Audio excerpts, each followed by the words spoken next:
नमस्कार बच्चों। आज हम पढ़ने जा रहे हैं सूर्यकांत त्रिपाठी निराला को। इनकी दो कविताएं हम पढ़ेंगे बच्चों। पहली उत्साह और दूसरी है अट नहीं रही है।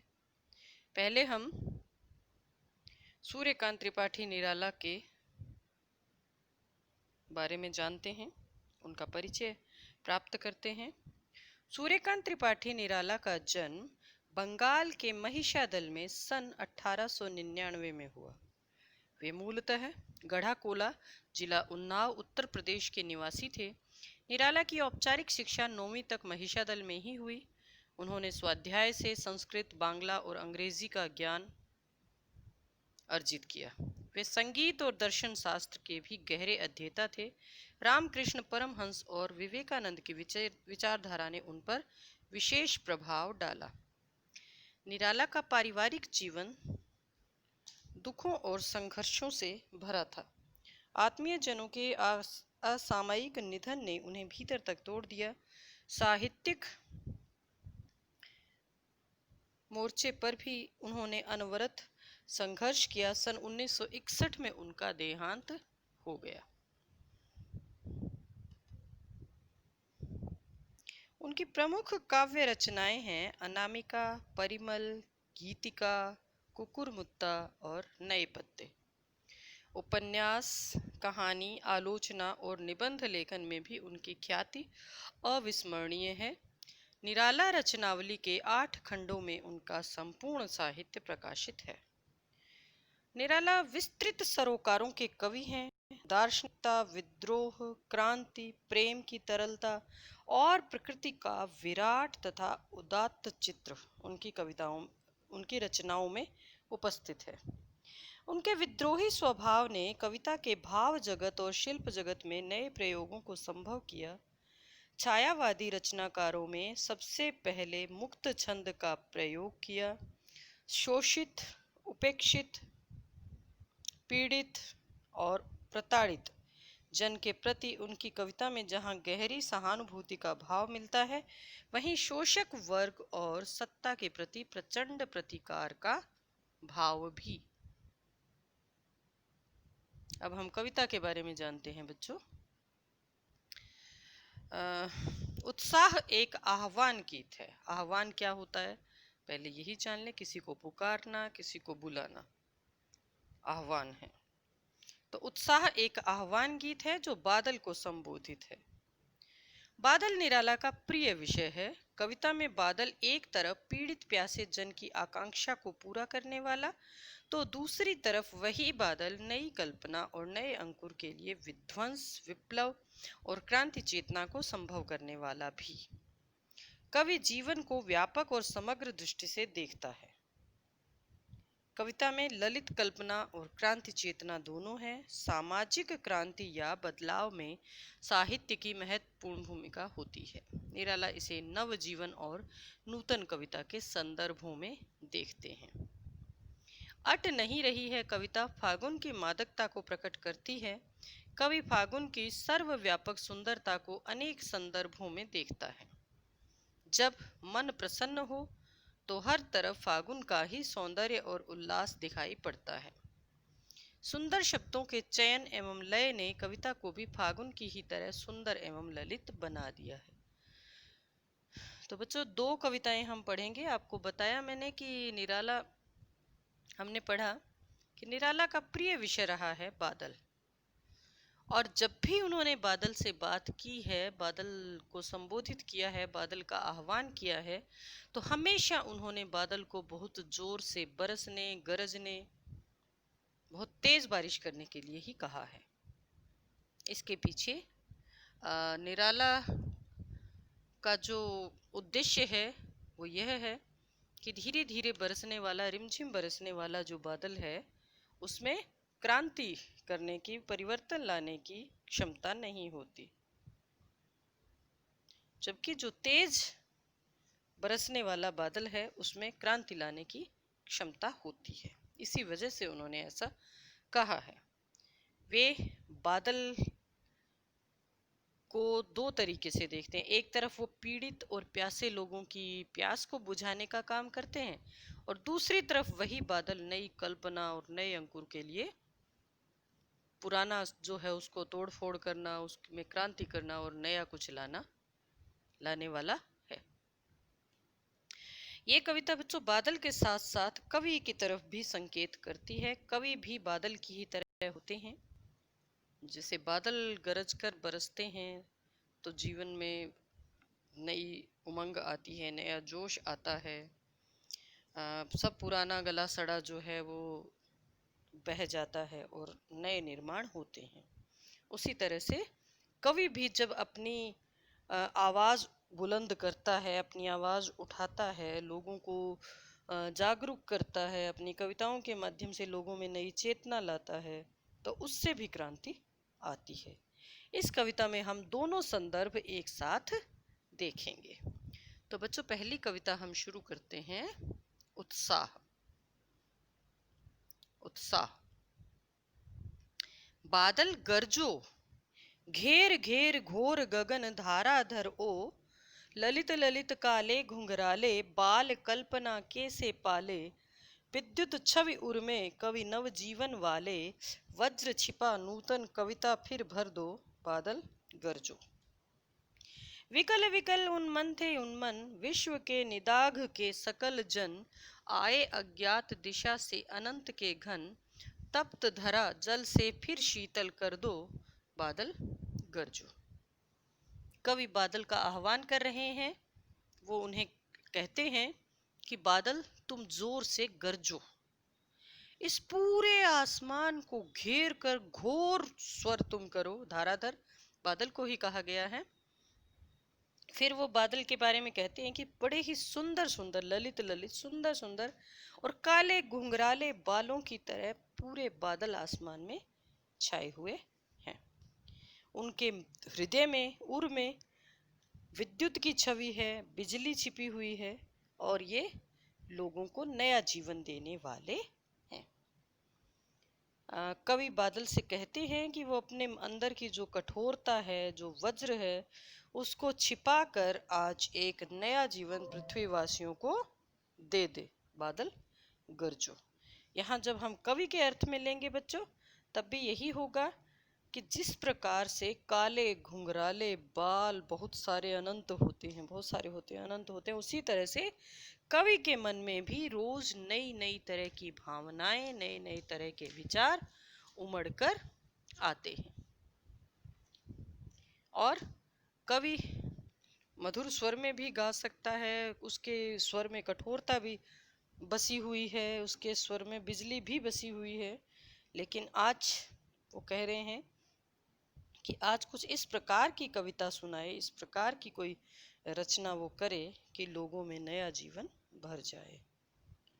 इसके बाद कवि कहते हैं कि निदाघ कहते हैं बच्चों गर्मी को।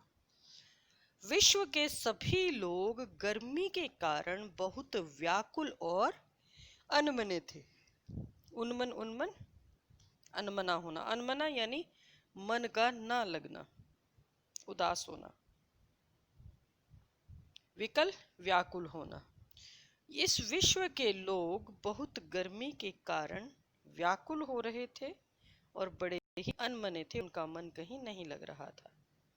ऐसे में अज्ञात दिशाओं से अनंत बादल आए, जो अब इस तपती हुई धरा को, तपती हुई धरती को जल से फिर से शीतल कर देंगे। धरा जल रही है, इस धरती को पानी बरसाकर फिर से शीतल कर दो, बादल गरजो। यही इसमें कहा गया है।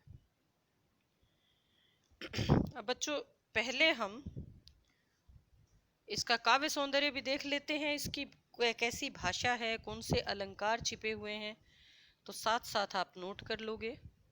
भाषा निराला जो प्रयोग में लाते हैं वो संस्कृत निष्ठ है बच्चों। संस्कृत के शब्द बहुत होते हैं, तत्सम प्रधान शैली कह सकते हो या संस्कृत निष्ठ खड़ी बोली कह सकते हो। काले घुंघराले में मानवीकरण अलंकार है।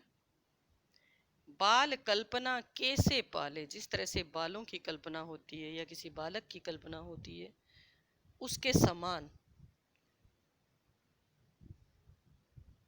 तो यहाँ उपमा अलंकार है। घेर घेर आए अज्ञात, घेर घेर घोर, पूरा जोड़ना पड़ेगा। घेर घेर घोर और आए अज्ञात में अनुप्रास अलंकार है। और ललित ललित घेर घेर विकल विकल, इनमें पुनरुक्ति है। भाषा में नाद सौंदर्य है। नाद सौंदर्य बच्चों, जब हम शब्दों के माध्यम से कोई स्वर निकालते हैं, कुछ आवाज निकालते हैं, शब्दों के माध्यम से कोई हम संगीत छेड़ते हैं, वो नाद सौंदर्य होता है। ध्वनिवाचक शब्द इसमें इस्तेमाल किए गए, घेर घेर घोर गगन, उसमें वो जो शब्द हैं वो किसी ध्वनि को बता रहे हैं। तो ऐसे में इसमें नाद सौंदर्य है। और बादल का मानवीकरण तो किया ही हुआ है। इसके अलावा आप कह सकते हो भाषा बड़ी सरल, सहज और अपने भावों को प्रकट करने वाली है। अब हम चाहेंगे पहले इसी कविता के प्रश्न देख लें, उसके बाद हम दूसरी कविता पढ़ेंगे। उत्साह। कवि बादल से फुहार, रिमझिम या बरसने के स्थान पर गरजने को क्यों कहता है? क्यों कहता है? क्योंकि कवि बादलों से क्रांति लाने वाले हैं। क्रांति कभी भी धीरे धीरे नहीं आती। क्रांति के लिए बहुत शोर चाहिए, गर्जना चाहिए, बहुत जोश चाहिए। इसीलिए कवि बादल से फुहार या रिमझिम के स्थान पर गरजने के लिए कहता है, क्योंकि बिना गरजे परिवर्तन संभव नहीं है। कविता का शीर्षक उत्साह क्यों रखा गया है? उत्साह एक नया जोश, एक नई उमंग को कहते हैं।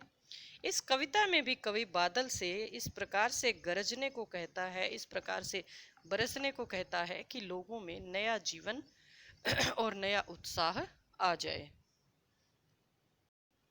एक तरफ बादल जो प्यासे लोग हैं, पीड़ित लोग हैं, उनको तृप्ति देने वाला है, उनकी प्यास बुझाने वाला है।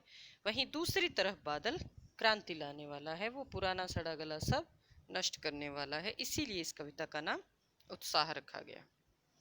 कविता में बादल किन किन अर्थों की ओर संकेत करता है? बादल के दो अर्थ बताए हैं, दो तरह के हैं। एक तो वो पीड़ित और प्यासे लोगों की इच्छा पूर्ति करने वाला है, और सामाजिक क्रांति लाने वाला है, गर्मी से परेशान लोगों को राहत देने वाला है।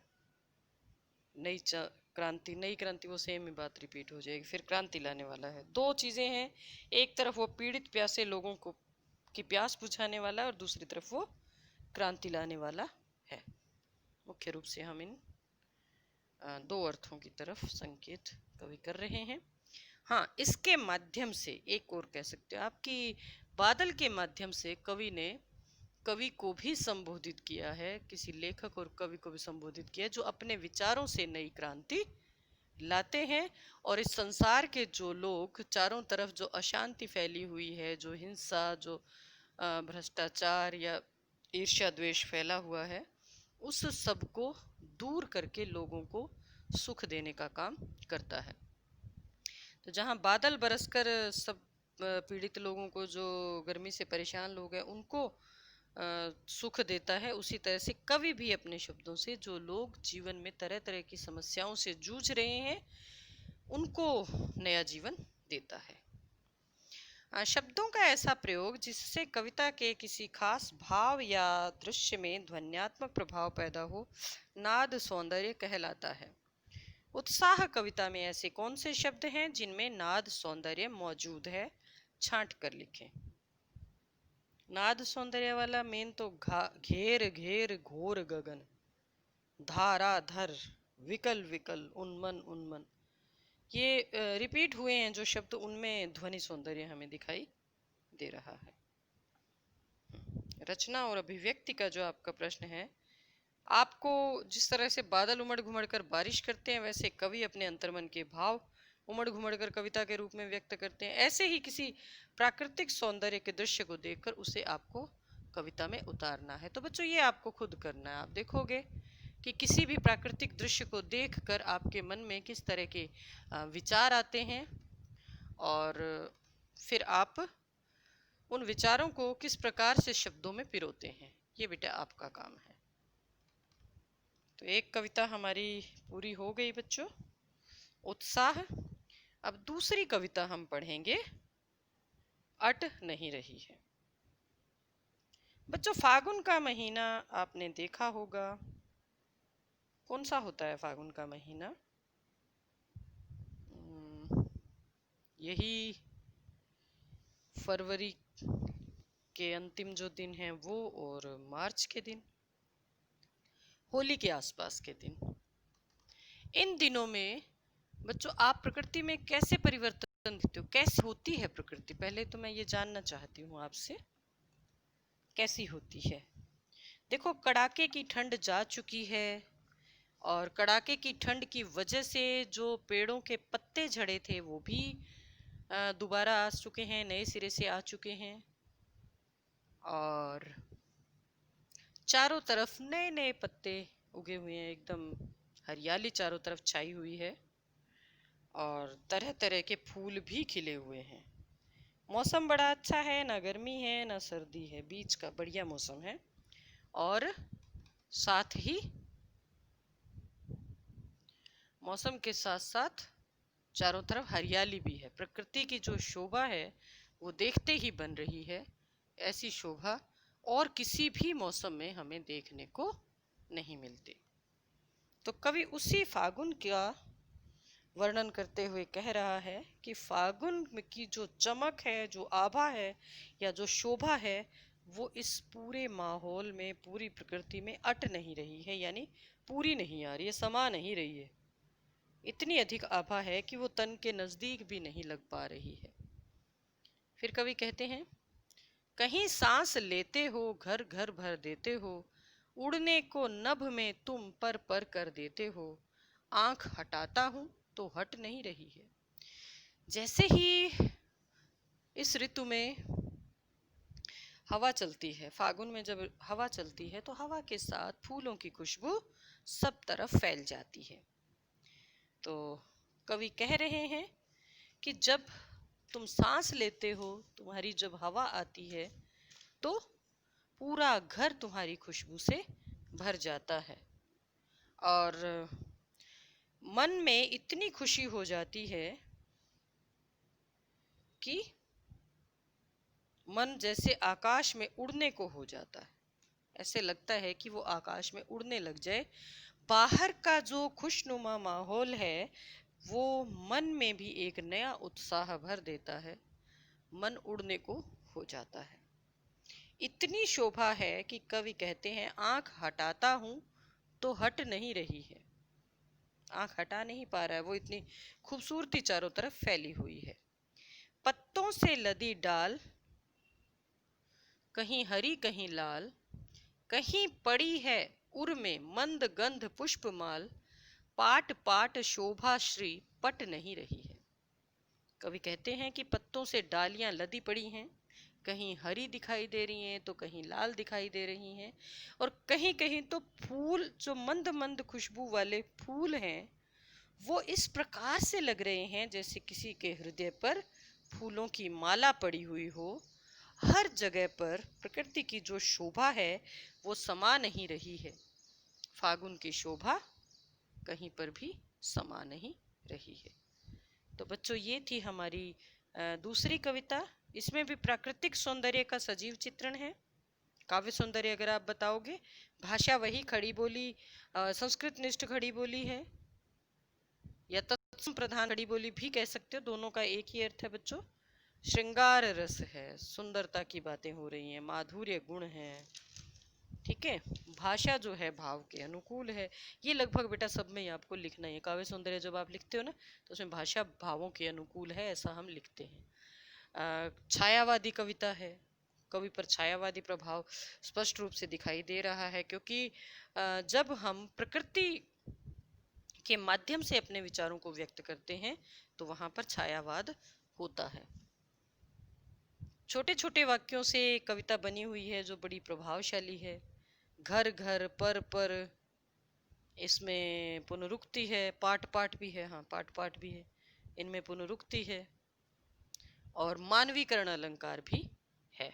कहीं सांस लेते हो तुम उड़ने को नभ में पर कर देते हो, या फिर कहीं पड़ी है उर में मंद गंध पुष्पमाल, तो इन सब में बच्चों मानवीकरण अलंकार है। अब हम इसके प्रश्न देखेंगे। अट नहीं रही है कि प्रश्न हमारे बाकी हैं, तो बेटा वो हम देखते हैं।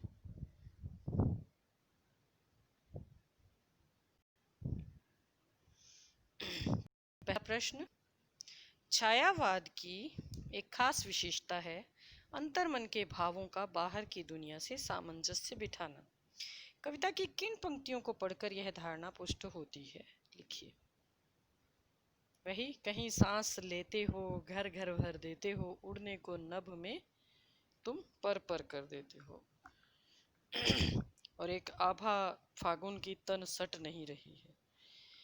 इनमें अंतर्मन के भावों का बाहर की दुनिया से सामंजस्य बिठाया गया है। जैसे सांस लेना, घर भर जाना और आसमान में उड़ने के लिए पंख मिल जाना, ये जो स्थितियां हैं ये फागुन के लिए भी है और मनुष्य के मन के लिए भी है, दोनों के लिए है। तो इन पंक्तियों को हम इसमें उल्लेख करेंगे। अगला प्रश्न है हमारा, कवि की आंख फागुन की सुंदरता से क्यों नहीं हट रही है? क्योंकि फागुन के महीने में प्राकृतिक सुंदरता देखते ही बनती है। प्रकृति इतनी अधिक सुंदर लग रही है, चारों तरफ रंग बिरंगे फूल पत्ते, हवा में जो उनकी फैली हुई खुशबू है, और जो सुहाना फागुन का मौसम होता है, उसके कारण कवि की आंखें फागुन की सुंदरता से बिल्कुल भी हट नहीं पा रही हैं। प्रस्तुत कविता में कवि ने प्रकृति की व्यापकता का वर्णन किन रूपों में किया है? व्यापक होना यानी चारों तरफ कितना फैला हुआ है कोई। तो कवि ने प्रकृति की सुंदरता की व्यापकता अनेक तरह से बताई है। जैसे उसे हर जगह से छलकता हुआ या इतना ज्यादा भरा हुआ दिखाया है कि वो समा ही नहीं रही है प्रकृति में, उसकी शोभा जो है। और एक जगह उन्होंने कहा है कि कहीं सांस लेते हो तो घर घर भर देते हो, यानी प्रकृति की जो खूबसूरती है, प्रकृति की जो सुंदरता है, वो सिर्फ बाहर ही नहीं है, हमारे मन के अंदर भी फैली हुई है। वो हमारे मन के अंदर भी नया उत्साह और नई उमंग जगा देती है।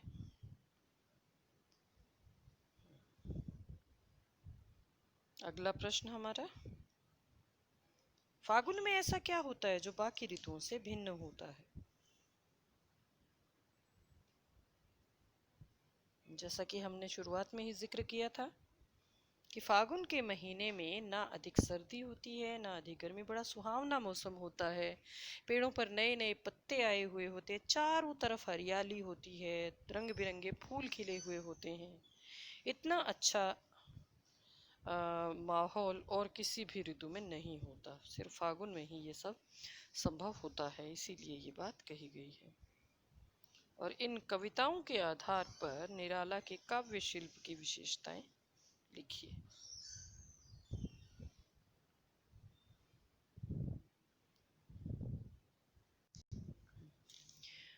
निराला ने इन कविताओं में प्रकृति का वर्णन किया है। फागुन में छाई हुई मस्ती हो, चाहे बादल के गरजने की बात हो, उन्होंने प्रकृति का वर्णन किया है। खड़ी बोली में उन्होंने कविता की रचना की है। संस्कृत निष्ठ इनकी भाषा है। संस्कृत निष्ठ खड़ी बोली या फिर तत्समपूर्ण खड़ी बोली इनकी है। अलंकार बड़े सुंदर ढंग से इनके काव्य में आए हैं और मानवीकरण का बड़ा सुंदर प्रयोग इन्होंने किया है। छायावादी शैली में इन्होंने अपनी कविता को लिखा है और जो कविताएं हैं वो गीत शैली में हैं, उनको गाया जा सकता है, उसमें लय और ज्ञात्मकता दोनों हैं।